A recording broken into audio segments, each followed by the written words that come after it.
Best story time Tamil.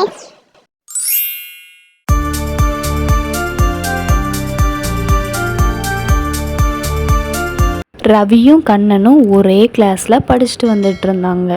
அது மட்டும் இல்லாமல் அவங்க 2 பேருமே ரொம்ப பெஸ்ட் ஃப்ரெண்ட்ஸாக இருந்தாங்க. ரவி தான் எப்போவுமே ஃபர்ஸ்ட் மார்க் எடுத்துகிட்டு வந்துட்டு இருந்தான். அது மட்டும் இல்லாமல் அவன் எப்போவும் டிவி பார்ப்பான், கேம் விளாடுவான். இப்படித்தான் அவனோட டைமை ஸ்பெண்ட் பண்ணிட்டு இருந்தான். ஆனாலும் ரவி தான் எப்போவுமே முதல் இடத்த பிடிச்சிட்டு இருந்தான். நான் கண்ணை ரொம்ப அக்கறையாக எப்போவுமே பிள்ளையார்கிட்ட சாமி கும்பிட்டுக்கிட்டே இருப்பான். அவன் இடத்த பிடிக்கணும்னு சொல்லி கண்ணன் டிவி பார்க்காம விளையாடாமல் எப்போவுமே விநாயகரையே கும்பிட்டுட்டே இருப்பார்.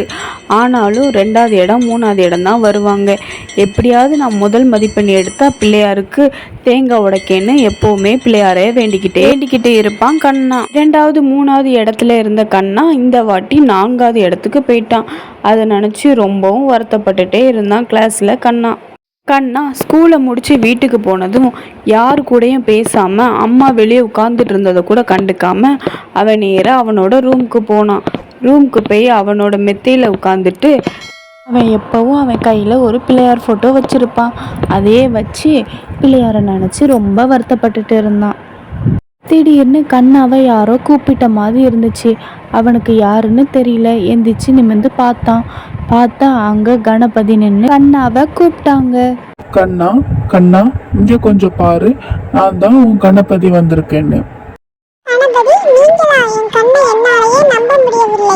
அப்படின்னு சொல்லி கண்ணா பேச ஆரம்பிச்சான்.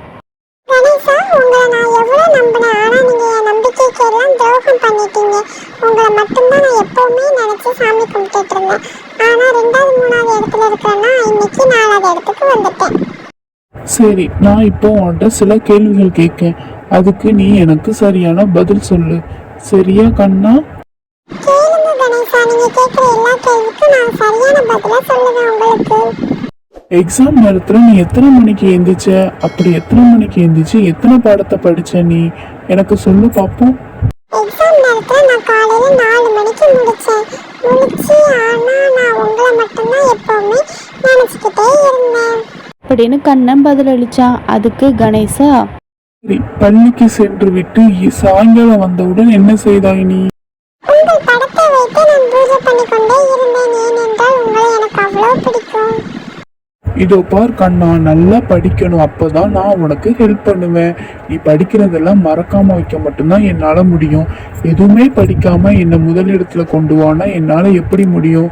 அதனால என்னை சாமி கும்பிட்றத ஒரு சைடு வச்சுட்டு நீ நல்லா படி, உனக்கு நான் நல்ல ஞாபக சக்தியை தருவேன், சரியா? சொல்லிவிட்டு அங்கிருந்து கணபதி மறைஞ்சாரு. அதுக்கப்புறம் கண்ணா கணபதி ஃபோட்டோவை எடுத்து தனியாக வச்சுட்டு அவன் படிக்க ஆரம்பிச்சிட்டான். இதே மாதிரி பெஸ்ட் ஸ்டோரிஸ் கேட்கணும்னா எங்க பெஸ்ட் ஸ்டோரி டைம் தமிழை லைக் பண்ணிக்கோங்க, கிளிக் பண்ணிக்கோங்க, ஷேர் பண்ணிக்கோங்க, சப்ஸ்கிரைப்